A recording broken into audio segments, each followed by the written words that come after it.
صل علی محمد وآل محمد وعجل. اعوذ باللہ من الشیطان اللعین الرجیم. بسم اللہ الرحمن الرحیم. الحمد للہ رب العالمین، وصلی اللہ علی سیدنا محمد وآلہ الطیبین، لا سیما بقیت اللہ فی الارضین، ولعن الدائم علی اعدائہم اجمعین. اللہم مولاي کم من قبیح سترتہ وکم من فادح من البلاء اقلتہ وکم من عثار وقیتہ وکم من مکروہ دفعتہ وکم من ثناء جمیل لست اہلا لہ نشرتہ. یہ آج کی عبارت ہے جس کا ترجمہ یہ ہے کہ اے اللہ، اے میرے مولا، کتنے ہی عیب ہیں جنہیں تو نے چھپا لیا ہے، اور کتنی ہی عظیم بلائیں ہیں جن سے تو نے بچا لیا ہے، کتنی ہی ٹھوکریں ہیں جن سے تو نے سنبھالا ہے،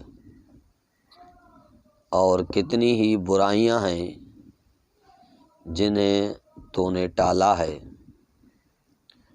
اور کتنی ہی اچھی تعریفیں ہیں جن کا میں اہل نہیں تھا، تو نے میرے بارے میں انہیں نشر کیا ہے.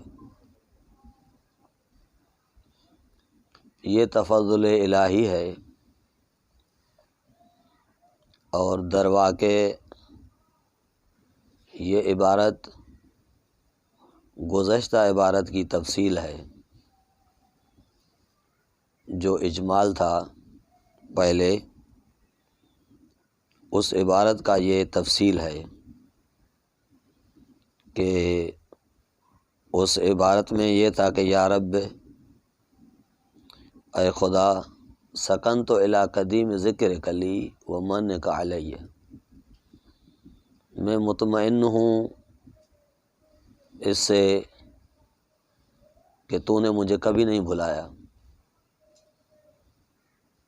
اور ہمیشہ میرے اوپر احسان کرتا رہا. وہ خدا نے جو بھلایا نہیں ہے اپنے عبد کو اور اس پر احسانات کرتا رہا ہے، تو وہ احسانات کون سے ہیں، کس طرح ہیں، اور خدا کی یاد کس طرح ہے،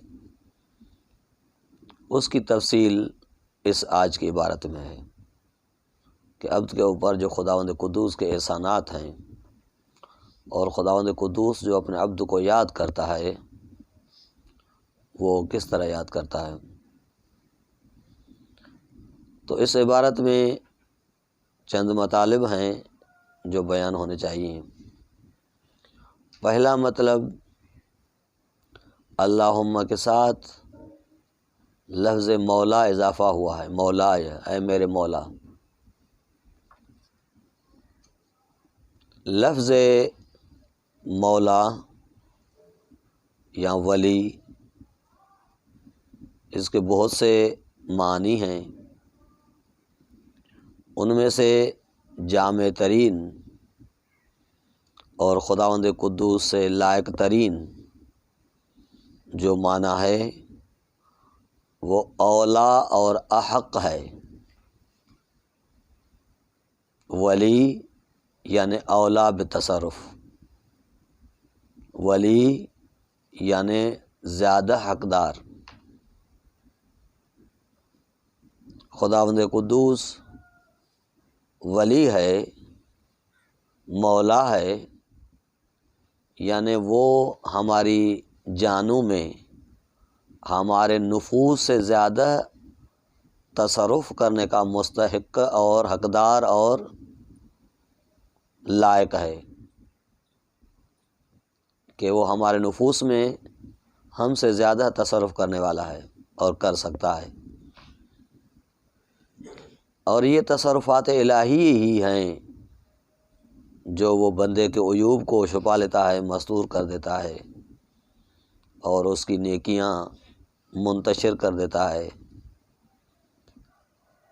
یہ وہی اس کا تصرف ہے ہمارے جانوں میں، ہمارے ذات میں، جو اپنی کرامت اور لطف سے تصرف کرتا ہے۔ اور یہی لفظ مولا کا معنی رسالت مآب نے خطبہ غدیریہ میں فرمایا تھا، اور لوگوں نے بھی تائید کی تھی کہ مولا کا معنی، ولی کا معنی اولا بتصرف ہے، جو ذات میں تصرف کرنے کا زیادہ حقدار ہو، جو اولا ہو، جو احق ہو۔ اسی لیے فرمایا کہ الستو اولا بانفسکم،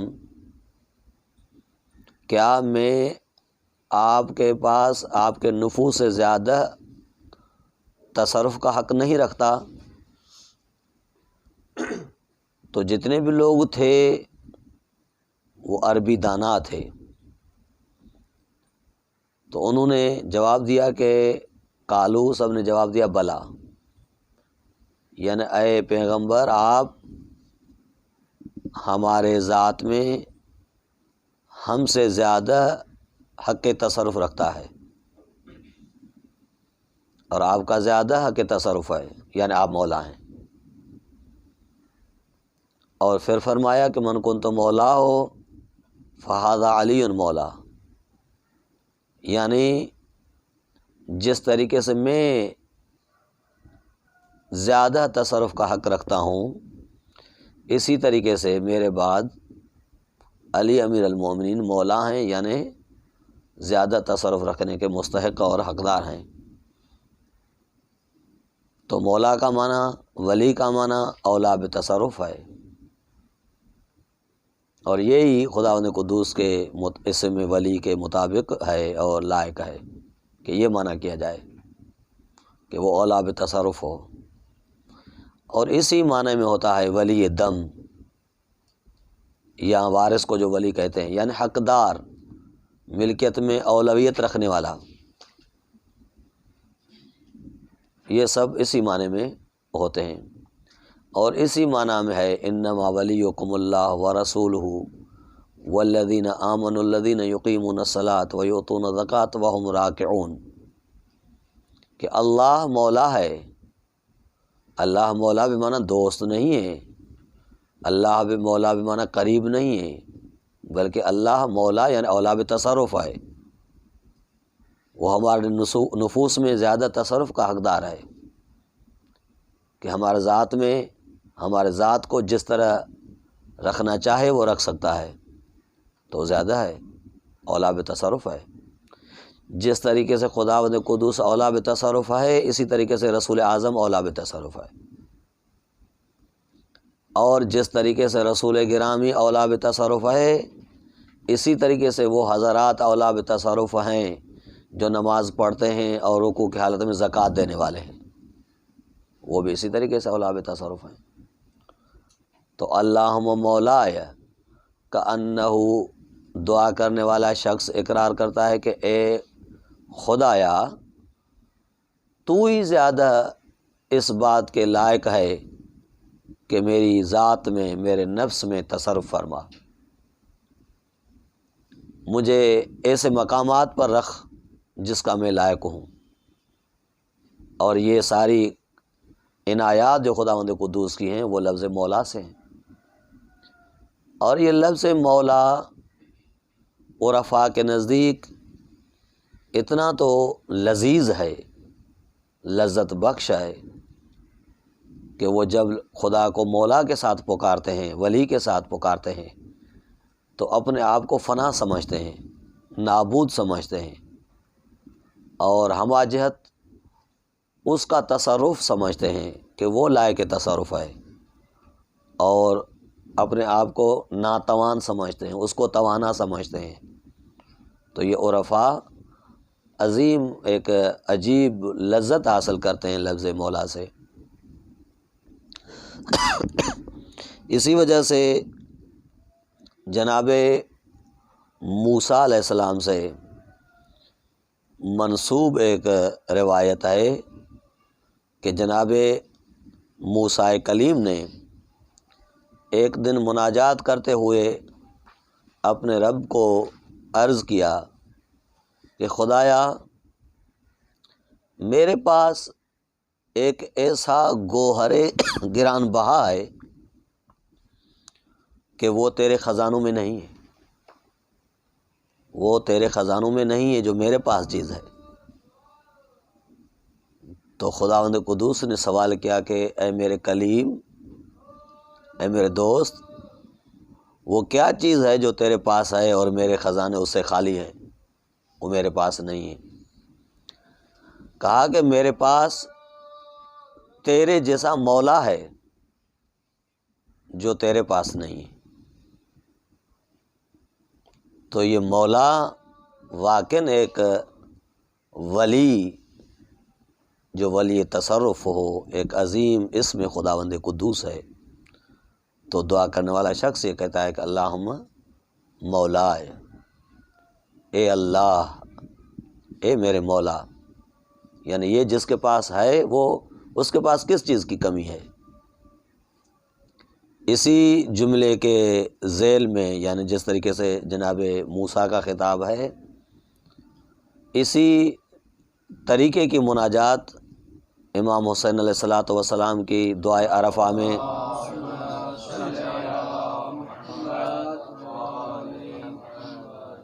دعائے عرفہ میں مولا فرماتے ہیں کہ اے خدا، اس کے پاس کس چیز کی کمی ہے جس کے پاس تو ہے، اور اس کے پاس کیا کچھ ہے جس کے پاس تو نہیں ہے؟ تو یہ مولا اتنا عظیم کلمہ ہے اور اتنی عظمت والی شے ہے کہ مولا، اللہم مولایا۔ پھر دعا کرنے والا شخص دوسرا کلمہ جو ادا کرتا ہے وہ یہ ہے کہ کم من قبیح سترتہ، اے خدایا کتنی میری برائیاں تھیں جن کو تو نے مستور کر کے رکھ دیا ہے، پردہ پوش بنا دیا ہے، تحت حجاب رکھ دیا ہے، کیونکہ ہماری برائیاں واقعاً اتنی تو زیادہ ہیں اور کبھی ہیں کہ اگر وہ ظاہر ہوں تو ہم ایک دوسرے کے ساتھ ملنا تو چھوڑ دیں، کیا دفنانے کے لیے بھی تیار نہ ہوں، کہ اگر کوئی مر جائے تو ہم اس کو دفنانے کے لیے بھی تیار نہ ہوں گے۔ ایک دوسرے کو قرب دینے کے بجائے، قرب تو ایک بہت چھوٹی چیز ہے، یعنی دفنانا بھی چھوڑ دیں گے، معاشرت چھوڑ دیں گے، ایک دوسرے کے ساتھ ملنا چھوڑ دیں گے۔ یہ خداوند قدوس کی عنایت ہے کہ وہ قبائح جو عیب ہیں، جو نقص ہیں ہمارے اوپر، ان کو مستور کر کے رکھ دیا ہے۔ یہ عیوب بدبودار ہیں، اسی وجہ سے ان کو کبیح کہا جاتا ہے، حسن کے مقابل میں، حسن کا ضد ہے کبیح، یعنی جس میں خوبی اور حسن اور جمال نہیں ہے بلکہ قبح ہے، انسان اس سے ذاتی طور پر نفرت کرتا ہے۔ جب وہ اگر ظاہر ہو جائیں قبائح تو وہ ایک دوسرے سے انسان نفرت کرنے لگے گا۔ تو اسی وجہ سے اللہ تبارک و تعالی کریم ہے کہ اس کو مستور کر دیتا ہے، حجاب میں ڈال دیتا ہے، اور ستاریت کی چادر اس کے اوپر ڈال دیتا ہے تاکہ اس بندے کے کبھی اعمال ایک دوسرے کے سامنے عیاں نہ ہوں۔ تو ایک روایت ہے اس جملے کے ذیل میں، عجیب روایت ہے کہ فقط خداوند قدوس دنیا میں عیوب کو نہیں چھپاتا، بلکہ آخرت میں بھی عیوب کو چھپا لے گا۔ ما ستر علی عبد فی الدنیا الا وستر علیہ فی الآخرہ، اللہ تبارک و تعالی عیوب کو فقط دنیا میں مستور نہیں کرتا بلکہ آخرت میں بھی ان کو مستور کر دیتا گا۔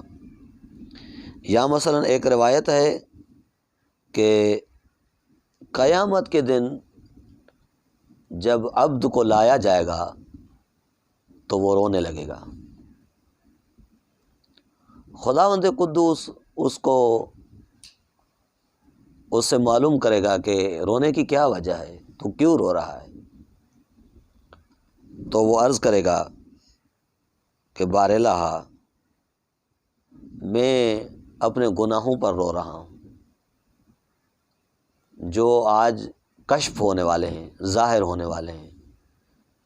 جب وہ گناہ ظاہر ہوں گے تو میری بے عزتی ہو جائے گی، جبکہ میں دنیا میں عزیز تھا، دنیا میں مجھے اچھے الفاظ سے لوگ بلاتے تھے۔